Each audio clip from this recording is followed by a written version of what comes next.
Guibert. L'histoire. Faut commencer. Oui. Alors, j'ai commencé ma carrière avec mon père, René Guibert, en tant qu'apprenti menuisier ébéniste et restaurateur de meubles. J'ai été spécialisé dans le plaquage et j'ai fait par la suite les arts appliqués à Roubaix. Puis, je suis devenu, à force du poignet, restaurateur de tableaux. Et activité que j'ai exercée pendant 20 ans. Maintenant, je suis à la retraite, je m'occupe de mon chat et de mon domestique agricole, ici présent. Et la famille, alors, la famille Guibert. La famille Ricou, Guibert. Ricou. Guibert Ricou, Mémézélia Ricou. Ils avaient des domestiques agricoles, il paraît. Comment ça Une s'appelle? dizaine de domestiques agricoles. Ah oui, une dizaine. Oui, ce qui permettait de faire les champs, les récoltes, ranger le foin et entretenir les bâtiments. Et qu'est-ce qu'ils faisaient comme activité? C'était quoi déjà? Surtout faucher, faire les récoltes, cueillir les fruits, Ah oui. dont nous avons une certaine descendance avec la famille Coquet. Ah oui. Et quelle descendance? C'était quoi Qu'est-ce qu'ils avaient, la famille Coquet, par rapport à la famille Ricou? Alors il y a eu un mariage entre un Coquet et une grand-mère Ricou. Ah oui. Ah, il y a eu réellement, d'après le document, il y a eu un mariage entre la famille Coquet et la famille Ricou. Et alors, ils étaient viticulteurs, ostriculteurs, c'est ça? Non, ils n'étaient pas ostréiculteurs, ils étaient à l'époque, ils faisaient surtout la ferme, les Ouais. vaches, Oui. ainsi que le vin, Oui. parce que ici c'est un ancien chai. D'accord. Et bon, il y a eu une aventure entre, je crois que c'était Ricou et pas Guibert encore. C'était Ricou avec les coquets. On Ah oui. appelle en patois les coquettes. Mais en D'accord. vérité, ça s'écrit coquet. Et la Rémija, c'est la famille Ricou, il y a, c'était des champs à la Rémija, c'est ça? Pour les vaches? Ouais, ici c'était une ferme avant. Une ferme ici. D'accord. Alors ça c'était un chai. Il y avait 3 vaches. Bon, il y avait 3 vaches. Et le reste c'était de l'agriculture dans le jardin. Ah oui. À l'époque ça comprenait aussi ta maison et celle de Louisette. Ah oui. Donc ces deux propriétés, la tienne et celle de Louisette, c'était des terres agricoles. Et Poitou, le terrain où il y a la maison Poitou, c'était pas un ancien terrain à nous? Je crois aussi que c'était un ancien terrain. Et ils ont construit, je crois, en échange la maison qu'il y avait sur le terrain, sur la maison de ma soeur et moi. Et il me semble que oui, ça serait pas impossible. Et Poitou, ils faisaient partie aussi des ouvriers Et on travaillait. agricoles. On travaille. Et Ouais, tout ça est très bien expliqué dans le document. dans le document. Et, euh, et ton père, alors, la sculpture, Alors, mon père est parti assez jeune de l'exploitation agricole. ouais, Il est parti lors de son incorporation pour la guerre d'Algérie. mm, Il a rencontré ma mère sur la plage. mm, Et après, ils ont été s'installer à Paris, oui, où il a travaillé dans le faubourg Saint-Antoine en tant que menuisier. Il a fait son apprentissage chez Sorlu, ah oui, les chantiers navals du château, ah oui, qui n'existent plus maintenant. Mais à l'époque, c'était une grande entreprise. Il fabriquait surtout des chalutiers. ah oui. Le père Sorlu, la dernière fois que je l'ai vu, enfin pas le père, le fils, Mhm. je l'ai vu au salon nautique. Au salon nautique de Paris, ils avaient un grand stand. C'est eux qui étaient à l'origine de la création.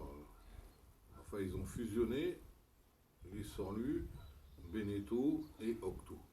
Ah, d'accord, Octo qui existe, je crois que ça existe plus. Octo. d'accord, Ça a été intégré dans la société Sorlu, qui a été lui ensuite absorbé par Beneteau. ah oui.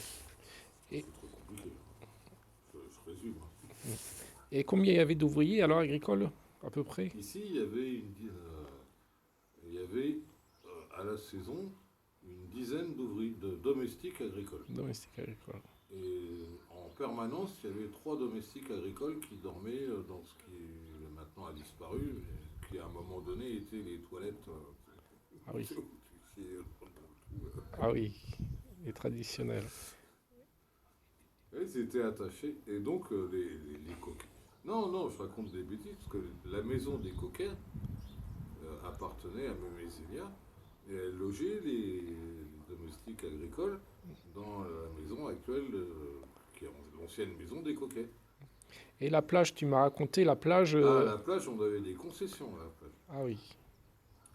D'ailleurs, on les a toujours, les concessions. Mais bon, ça va être difficile à faire valoir. Et on a 3 km de plage de concession sur la Rémijas Ah oui. qui permettait de faire. Il y avait un peu de. Comment on appelle ça de pisciculture. Hum. Il y avait un peu d'huîtres. C'est les moules aussi. Puis il y avait aussi le truc à Boyarville, évidemment. Ah oui. Et c'était une grosse exploitation agricole, hein, contrairement. Moi, j'ai toujours cru qu'on était pauvres dans la famille, mais en vérité, on n'était pas pauvres du tout. Hein. Quand je venais de Paris et que je voyais l'état des bâtiments, la terre battue, les cocottes partout, les lapins, je me suis dit, putain, non, il n'y a pas le métro ici. Hein. Oui. Et donc, j'avais l'impression d'arriver dans un monde de pauvres, alors qu'en vérité, on était dans un monde extrêmement riche. Et, qu'est-ce qui a fait que ton père est venu s'installer ici, hein, comme ça? Bah, il est né ici, c'est ce qu'il a Oui. expliqué tout à l'heure. Eh oui. Ah bah, cette maison a été louée pendant très longtemps. Et puis à la retraite, ils ont eu marre de Dordives et donc ils sont venus s'installer ici. Ils ont eu bien raison parce qu'il y a de la place, c'est confortable. Ah. C'est une maison confortable. Et il a fait de la restauration de meubles, alors? C'est Ouais, ça? il a commencé, il a fait son apprentissage en construction navale. Puis après, il a fait de la menuiserie dans le faubourg Saint-Antoine en tant que menuisier ébéniste. Et après, il a même été professeur en LEP, en lycée d'apprentissage professionnel. Et ensuite, il s'est mis à son compte en tant que restaurateur de meubles. Et il a fait de la sculpture à cette période-là. Et ton père, il t'a raconté un peu l'histoire de la famille pendant la guerre, tout ça? Mon père, les bêtises qu'il faisait. Ah oui, les bêtises de ton père, ouais, alors ça, Ah oui. ça je m'en souviendrai d'une seule. Ton père s'amusait à décapsuler des cartouches. Et il imitait le feu, et un jour, il s'est brûlé la gueule en mettant le feu à une cartouche. Ah oui. Enfin, un tas de poudre. Ah oui. Mais Zélia n'était pas contente. Hein. Oui. Et Mémézélia, elle était assez sévère, non? Non, ça allait? Non, moi, j'ai pas eu l'impression. Non, avec les enfants, non. C'était Oui, plutôt le enfin, grand. elle n'était pas facile non plus. Hein. Le coup où ton père avait gonflé la piscine, enfin la piscine, le canot de sauvetage de l'armée américaine dans la cour, qu'il l'avait rempli d'eau et que nous on se baignait comme c'était pas permis. Et même Zélia n'était pas contente parce qu'on était toujours mouillés. Et un jour, elle est arrivée avec un gros couteau, elle a percé la piscine, Ah oui. qui était un canot de sauvetage américain. Et là, ça a foutu de la flotte partout. Ce jour-là, j'avais un seau, j'avais même donné un coup de seau. Ah oui. J'étais furieux, moi. Et ton père, il a pas fait de bêtises quand il était jeune? Non? Tu t'en souviens pas? Oh. Non. Ils étaient sages à cette époque, c'était pas comme maintenant. Bah ici, a priori, à part aller... Si, j'en connais une qui est pas mal. C'est avec Marcel, René, ils ont attrapé Eliane et ils l'ont jeté dans une bouse de vache. Ah oui. Il l'a raconté souvent, celle-là. Ah oui. Eliane, elle n'était pas contente. Ah oui. Qu'est-ce qu'il y a d'autre comme histoire de famille? Ah, le coup de... Ça, faudrait que je lui rappelle. Mais Eliane, elle a mauvais caractère. Quand tu lui racontes des trucs comme ça, elle veut pas l'avouer. C'est ça que je veux dire, on a rigolé avec cette histoire de la bouse de vache. Ah oui. J'imagine Eliane dans la bouse. Et sinon, ton père, il t'a raconté des moments forts de sa carrière, de ce qu'il a vécu? Il m'a raconté un peu de guerre d'Algérie, Oui. quand il s'est tiré dessus par les Fédagas. Mhm. Il a vu ses copains mourir. Ah oui. c'est pas très gai. Et puis sinon, ici sur le Doléron, non, pas d'histoire particulière. Sur l'île d'Oléron, aussi, moi je me souviens d'une bonne histoire à l'île d'Oléron. Mais c'était avec ton père quand on a été pêcher les anguilles dans les marais. Ah oui, Là, c'était rigolo. On avait de la vase partout. oui. Et la pêche à la Seine aussi. Ah, la pêche à la Seine, ça c'était bien aussi. Ça. T'en souviens quand on allait dans les passes avec la voiture, Ouais, avec la 2 chevaux, avec la deux chevaux. le long de la plage, Et on pouvait rouler sur la plage. à l'époque. Et oui, Ça c'était bien la pêche à la Seine. Mm. Pêcher des gousettes, Mm. ramasser les poissons. Quand les hommes chargé. revenaient du filet.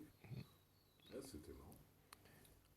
Bon, on racontera la suite là, au prochain épisode.